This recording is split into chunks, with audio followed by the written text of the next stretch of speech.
All right, we're gonna go over a super painful but very effective way to address tension in the TFL. The TFL is a muscle kind of where her seams are right here. This is Kira, she's wonderful.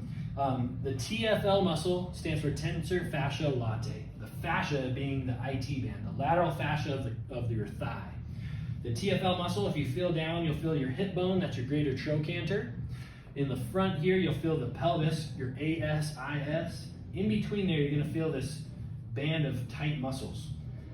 If you can't really feel it, if it's nice and soft, you probably don't need this. If you feel like it's tense, you probably do. You'll feel like a bratwurst in there, okay? So that's gonna be where we're gonna roll. A lot of times with IT band syndrome, patellofemoral syndrome, the issue is this TFL muscle is overactive, providing basically trying to compensate for weakness of your gluteus medius muscle.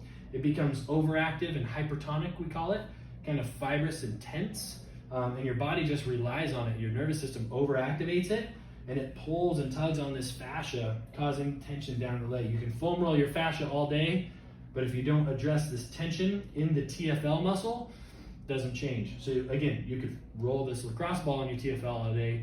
It won't do a thing unless we also address that weakness of the gluteal muscles, obliques usually, and other things. But for now, we'll show you how to roll this. So right in here, so go ahead and let's get in the position.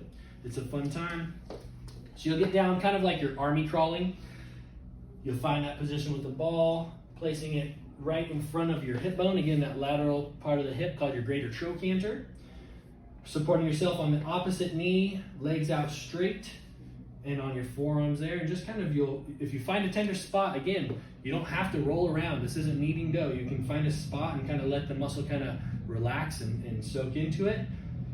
If you do want to roll, you can roll like she's doing vertically here. You don't need to go side to side, and again, it should be very, very slow. This is a very sensitive area.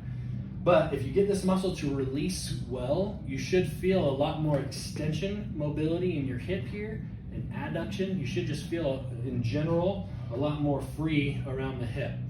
I always recommend 3 to 5 minutes maximum when doing soft tissue work because it's easy to overdo it. So you can see just nice slow motions there, 3 to 5 minutes, easy.